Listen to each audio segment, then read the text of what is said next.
The 16th annual Elimination Chamber event took place tonight in Chicago, Illinois at the United Center. Before tonight's show, the last televised event that the WWE ran at this venue was over 3 decades ago in 1994 for that year's SummerSlam. All other events that were live were held in Rosemont at the Allstate Arena. Now, I'll be honest, I skipped about 90% of the countdown show. I really didn't care much. I caught some of the end. Didn't care to hear too much from who was on the panel. But Elimination Chamber, the show, the PLE, started off with a Chicago CM Punk video package. I think it's the exact same one they aired yesterday on SmackDown. Then we got a pyro display to start off. They said it was a sellout over 19,000 because I think that's in response to reports that they were having trouble selling out the arena. We had some superstar arrivals. Punk and AJ Lee got big pops as you'd expect. Then the Elimination Chamber was lowered for the opener match, which was, of course, the Women's Chamber match. Alexa Bliss was out first, and she got a nice pop, one of the bigger pops of the night. I have to say, her makeup was really good tonight. It looked great. And, she's so over and just, it doesn't feel like the company really sees much in her. But we'll get more to that when I talk about what happened in this match. They showed Jade Cargill watching in the press box. Then Asuka was out next. Light applause at best. And then Raquel Rodriguez was out. As you'd probably imagine, not much of a reaction. Rhea Ripley was, of course, out to a big pop. She went face-to-face with Alexa Bliss in the pod. It was actually kind of cool. They were really close, and I'd like to see them interact more, have a bit of a feud. I think it can work. Then Kianna James is out to no pop at all. I mean, Triple H loves to push her, but she doesn't seem to be getting much of a reaction. Julia shouldn't feel too bad. I mean, because Kianna didn't get much of a pop, so I guess she works well with Julia. They make a good team, and Julia wasn't out with her for this match. I thought she might at least make an appearance. No Julia. Then Tiffany Stratton was out last to a pop. She walked by each pod, just like Kianna did before her. And we get our Women's Elimination Chamber opening matchup. Tiffany Stratton and Kianna James start off. You have Rhea Ripley, Alexa Bliss, Asuka, and Raquel Rodriguez in the other 4 pods. So Tiffany missed her gymnastic spot early on, and she went back first into the pod. She looked pretty bad. She bumped like crazy here. I thought Tiffany Stratton was the MVP of this match. She went off here. It's like she had something to prove, and she bumped so much I thought she might get hurt a couple of times. Asuka entered the chamber first up in terms of who was in the pod, but then Kianna attacked her immediately. Asuka fights back. She drives her opponents into the ring posts. Tiffany and Kianna both wear their bras very low, by the way, if you don't notice. And when there's a match like this, there's a lot of action. It's quite easy to have a wardrobe malfunction. Not complaining, but they both seem to have dressed similarly. Alexa Bliss was in next, and she got a nice pop. She went at it with Tiffany, kind of a blonde stare down. Nice stare down, actually. I wish they could have done more. Then Rhea Ripley was in next to a pop. So Rhea and Alexa have an exchange. This led to Alexa getting on top of the chains, the cage, the chamber. She's scaling it. And we lose track of her for a while. But then we see Alexa again, and she's on top of the pod. And she hits a Twisted Bliss, taking everyone out. Nice spot there. But then Alexa's back in. She goes for her sister Abigail in the ring to Kianna, but then Asuka missed Alexa, and then Kianna rolled her up for the win. So Alexa Bliss out first. That sucks. She was super over. I really like Alexa Bliss. I wish they would do more with her. She is like my favorite. I've always liked her a lot. Fans really like her. They're super behind her. But I don't know. You can go back with Triple H. He never really pushed her in NXT. She wasn't like the 4 horsewoman, but even then, he didn't really do much with her. He would do more with others who weren't even in the 4 horsewomen. So, fans were not happy Alexa Bliss was out. She was my pick, by the way, so I'm a little salty. I had her winning, and didn't get that one right. So then Raquel Rodriguez enters last, so Alexa didn't even get to make it till past when everyone is in. But then Raquel power slams Kianna James through a pod, and that looked cool. But then Raquel, she just botches the Tejana Bomb bad. She's slamming Asuka on the she has Asuka for the Tejana Bomb, and Kianna is in the ring already because Raquel slammed her through the pod, and Raquel is supposed to do the Tejana Bomb onto Asuka, onto Kianna, but like she botches it bad and it doesn't look good. She pins both of them, and I thought Raquel made a lot of mistakes here. To be nice, putting it lightly, she made a lot of mistakes. So then Asuka and Kianna are now out, and I thought the match would have just been so much better, almost infinitely better if Io Sky was in here. But then Raquel is she's standing on the top rope with Tiffany. Rhea then climbs to the pod and hits a cannonball onto Raquel and sending her off the top rope to the ground, to the ring. And then Tiffany hits the moonsault. Not a prettiest moonsault ever, but she's on the top anyway. She hits a moonsault onto Raquel and eliminates her. Then it comes down to Tiffany and Rhea. I shouldn't have picked this. One of those two are probably going to win. I think, it's Triple H. It's who he likes. He's never been high on Alexa Bliss. I shouldn't have picked her, to be honest. But Tiffany was busted open from her nose, and I said she's bumping like crazy. I thought she did great here. She went in here like she had something to prove.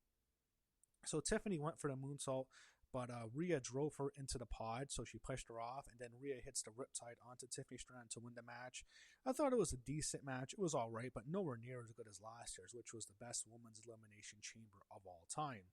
That's a theme of the night. Nowhere near as good as last year's. Last year was the best show WWE put on all year in 2025, and I hope Elimination Chamber is not the best show they put on for 2026, because it's going to be a rough year if that's what we're going to get.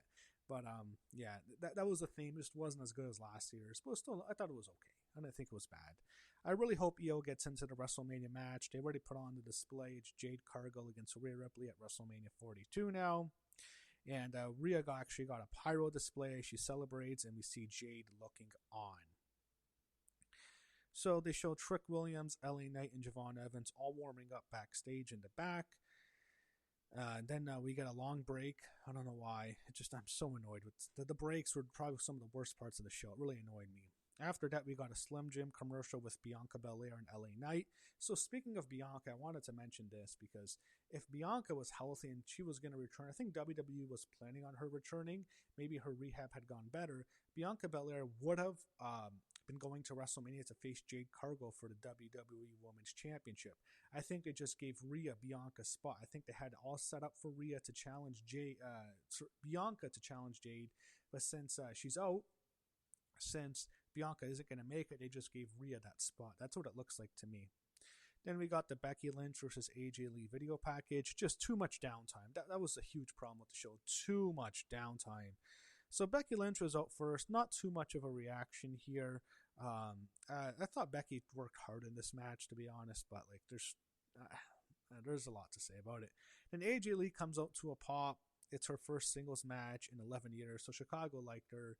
She's living there. She's married to CM Punk. Of course, they cheer for her, and as I said, she hasn't wrestled the singles in 11 years, and it definitely showed in this match. So Mark Nash did ring introductions, and Jessica Carr, Becky Lynch's favorite referee, was reffing this matchup. And we get our Women's Intercontinental Championship match, Becky Lynch defending her title against AJ Lee. So AJ was noticeably slower than Becky in this match. The match is slow as Becky got the heat. AJ, she rallies on, makes a babyface comeback, hit a Shining Wizard. The top turnbuckle was later exposed by Becky. That's when Jessica Carr took a ref bump, and then AJ submitted Becky Lynch to the Black Widow for the third time now. She made her tap out again, third time, and then the referee was out. Becky then got the heat on AJ. She threw a chair in the ring. She hit a DDT on the chair, followed by a manhandle slam, but AJ kicks out like at 2 3/4. It was really close. The referee stopped Becky from throwing AJ into the exposed turnbuckle. Later on, AJ reverses, and Becky is the one who gets thrown into the exposed turnbuckle. Then AJ locks in the Black Widow. She submits Becky Lynch for the 4th time now. Becky Lynch submits. AJ Lee is now 3-0 against Becky Lynch. She made her tap out in the mixed tag team match with CM Punk when she teamed with her husband against Becky Lynch and her husband, Seth Rollins. AJ made Becky tap out at WrestlePalooza, and then she made her tap out at the War Games match at Survivor Series. AJ got the win for her team on making Becky tap. In this match, she made Becky tap out for a 3rd time when the referee was down, then she made her tap out for a 4th time to defeat Becky and win the Women's Intercontinental Championship. AJ Lee owns Becky Lynch. She beats her every time. Becky can't beat her. AJ's in her head. Eventually, we all know where this is going. We're going to get a rematch at WrestleMania, and Becky I think will beat AJ and regain the belt at WrestleMania. So I thought the match got a little bit better near the end, but it wasn't very good. AJ Lee, your new Women's Intercontinental Champion. We see R-Truth promoting Papa John's in a segment with both GMs, Nick Aldis and Adam Pearce, backstage. I'm thinking, you know what, this is better off. What we got, whatever. I would have just lived with Papa John's and R-Truth being the fucking surprise from what we got. We'll get to that later. Then we got another commercial break, a long-ass one. This sucks. I wrote about this in my notes. This is bullshit. I mean, I'm watching on Netflix. Us Netflix viewers, we're getting screwed here. Like, do we have to have a commercial break? Just show us whatever you're doing right there, whatever it's some advertisement. I don't give a shit. Like, fuck. So then we got a Chicago advertisement because the show's in Chicago. They also showed several shots of the city of Chicago during the show. Finn Bálor was out next. So I'm actually kind of thankful I didn't have to see the video package because I was afraid after the break was over, we're going to get the video package because that's what happened in the last match. And then we'll get the match. But no, we didn't get a video package. So I'm at least thankful for that. So lights go after Finn makes his entrance. And CM Punk makes a Michael Jordan entrance. I'm not lying. He was introduced like him too. He made his entrance through the back and the song was playing that, you know, Michael Jordan, Chicago Bulls would always come out to. It's a Sirius' song. The song is called Sirius by the Alan Parsons Project. It's a classic sports song. It's probably one of the most famous sports songs of all time. So many people probably use it to work out. They listen to it. It's a great motivational song for a lot of people. It's Michael Jordan. It's Chicago. CM Punk comes out. He's wearing red, so he's wearing Chicago Bulls colors. And I think he had the Chicago Blackhawks logo on his trunks too. And you know, it's Punk in Chicago. He's a huge Blackhawks fan and a huge Chicago Cubs fan, the Major League Baseball team. I don't think he really is that big of a fan of the Bears and the Bulls because I know he really likes baseball and hockey more. But you know, it's the United Center. It's where the Chicago Bulls play. It's the house Michael Jordan built, I believe, and it's also where the Chicago Blackhawks played. That's probably his favorite team, I think. But yeah, it's a cool moment. I'm not gonna lie. I don't think much of CM Punk as this great athlete because when CM Punk has been in real competition, it hasn't gone so well. If you know what I'm talking about, I still thought this was a cool moment. It's like, when are you gonna get to see this in WWE or wrestling? I like the tribute to Jordan. I like the tribute. It's Chicago, United Center. They haven't been there in 3 decades. Yeah, tribute the guy who built the fucking arena. I liked it. I thought it was really cool. A nice moment there. Then Cult of Personality plays and CM Punk comes out to a big pop in Chicago. He had Mark Nash do the ring introductions for a World Heavyweight Championship match. CM Punk defending his championship against Finn Bálor. So there was a spot. I'll just be honest. I couldn't buy Finn in this match. I couldn't get into this match. It wasn't bad. I thought the Raw match, to be honest, was a little bit better. I think they had that match in Ireland. I actually thought that was a little bit better than this, but this was not bad. I just couldn't buy Finn at all. It's like I was watching this like, all right. I don't know, with AJ and Becky, I can kind of get into it, even though that match was nowhere near as good as this. It's like, I can't buy Finn Bálor. That was the biggest problem watching. I was like, yeah, okay. I mean, there's like a snowball chance how Finn's going to win this match. He has no chance, and I just couldn't buy him. But Punk was actually busted from the mouth, and just like his wife, AJ was actually busted from her mouth in her match. So I guess they have matching wounds tonight. Finn kicked Punk through the barricade, hit a drop kick. Punk took the barricade spot. Punk actually locked in the sharpshooter, and Cole didn't recognize the move. It's obviously a reference to Bret Hart versus Steve Austin at WrestleMania 13 in Chicago, and that was at the Allstate Arena in Rosemont. It's not the United Center, but still, it's the most famous WWE match in the history of all the events they've had in Chicago. There's no more famous match than that.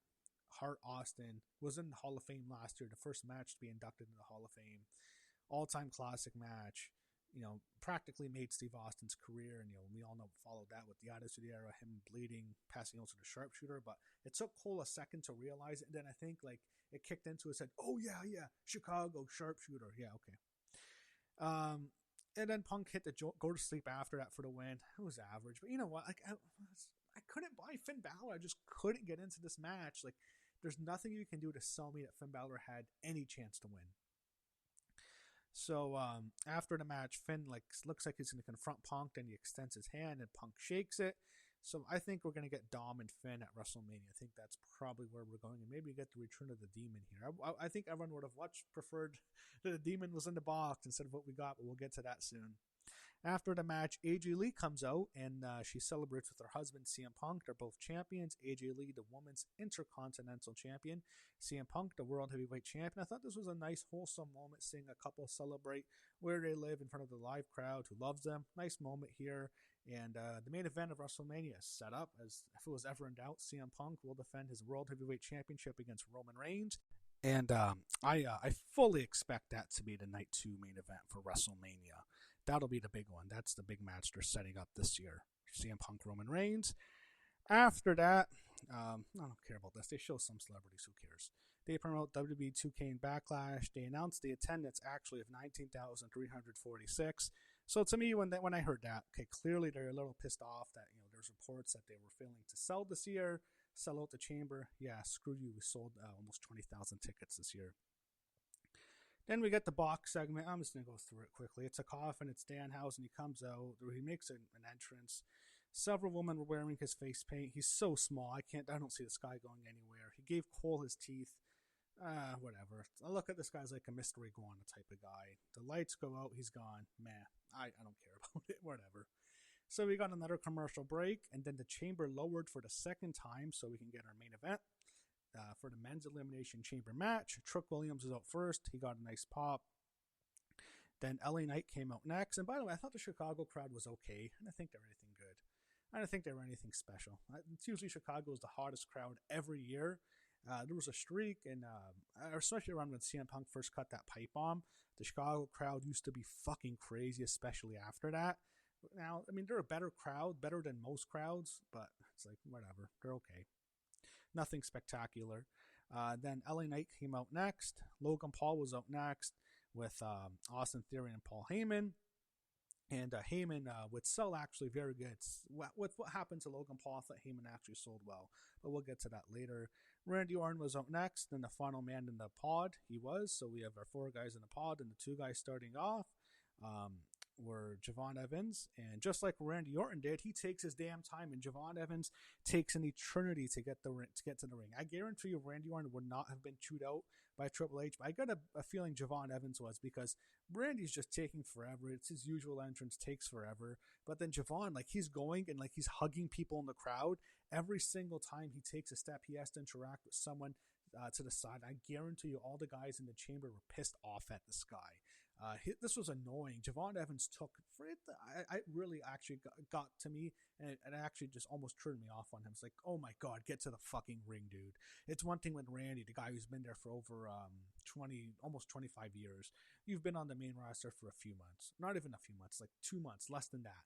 Come on, Javon, get to the fucking ring. That just annoyed me, and I hate. I like the guy, but man, that was annoying. Come on. So I joked, I wrote this down. The entrances were going longer than the match. I'm so relieved Jey Uso was in this match. He not only would have taken forever doing the yeet entrance, eating through the crowd, but then he would have gotten in and ran it back and done the yeets in the Elimination Chamber. I'm so happy we didn't get that this year. He couldn't ruin the Chamber match like he did the War Games match and Royal Rumble match in the last few months. So I'm relieved. Finally, Cody Rhodes was out last, and his entrance actually felt shorter. It wouldn't surprise me if he talked to Triple H and they both agreed, yeah, I got to get there quickly. He probably was annoyed too that the entrances were taking so long. He usually has a long entrance. Not tonight. He went out there. So we got the men's Elimination Chamber matchup. Cody Rhodes and Javon Evans start off. We have Randy Orton, LA Knight, Trick Williams, and Logan Paul in the 4 pods. So after Cody and Javon start slow, to be honest. Trick was the first one in. Logan was out next. Fans hate him. And LA Knight was in. Logan was actually thrown off the pod by both LA Knight and Javon Evans. That was actually a cool spot. But then after that, immediately, LA Knight actually hits the BFT onto Javon Evans while both of them were he hit the BFT while both of them were on top of the pod. Then Randy Orton comes out last. Evans finally recovers later after some action happened, and then he hit a frog splash from the top of the pod onto Trick Williams. But then Logan Paul immediately hits his finisher, and he eliminates Javon Evans. LA Knight had this really embarrassing botch. He was coming off the top rope and like he just missed and he got some booze actually. Logan Paul hits a low blow to him and eliminated him, rolled him up with a schoolboy. So right when I saw Logan Paul get 2 eliminations in a row like that, immediately I thought, okay, this was supposed to be Bronson Reed. Bronson Reed was going to be a monstrous match. He was going to be a wrecking ball. He was going to get like 2 eliminations, at least 3 when we'll get to this one. Cody hits the crossroads onto Trick Williams, but Logan Paul throws him off, and Logan Paul pins Trick Williams to eliminate him just to pad his stats. Really, like, what's the point? Cody could have pinned him, and why would Logan Paul as a heel care? He just wants to win. But yeah, so like 3 eliminations for Logan Paul. I don't think I need to tell anyone. I don't think anyone is going to be shocked to learn that Bronson Reed was supposed to get the monster spot. Then the Masked Man would cost him, and Heyman, I thought we'll get to him. So then the Masked Man tried to scale the chamber, but he was grabbed and unmasked. He's just some random guy. No one knows, just like the guy on SmackDown. But then another Masked Man walked in, and he curb stomped Logan Paul, allowing Cody Rhodes to then pin him and eliminate him. He then unmasked himself as Seth Rollins, and when I praised him, you can hear him screaming, "No, no," loud in the chamber, and it sold it, made it good, got it over. I'm not that excited to see Seth Rollins back. He really bored me last time, bored me to tears with the Vision. I don't know, maybe he'll do better as a face. I mean, when he was champion as a face for that year, it was better than when he was the heel champion getting. Anyway, we'll see what Seth Rollins does, but he's back. It was a cool moment. Fans sang his song. He screws over the Vision. It was obvious Bronson Reed was going to get a monster spot here, but then Seth would cost him. Instead, Bronson Reed got that spot.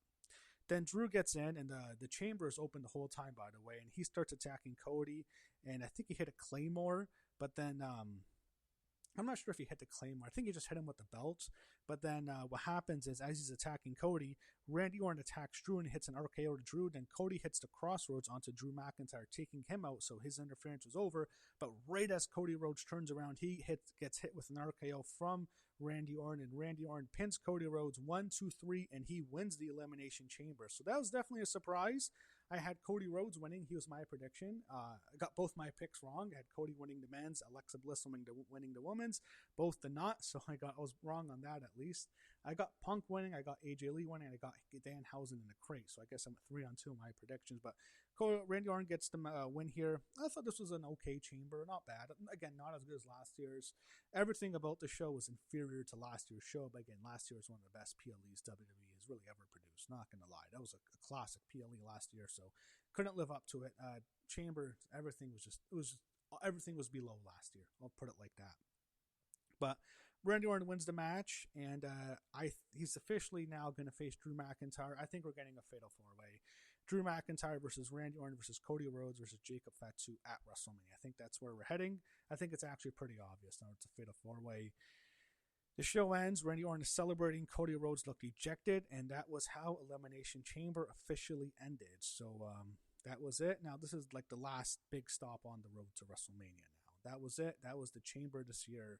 I thought everything wasn't bad to me. I thought the show was all right. Probably a better show than the Royal Rumble was this year, but nothing special. Just kind of, an above average, okay WWE PLE, what you'd expect in the Paul Levesque era as of late. The entrances are too long, too much downtime. They have to fix that.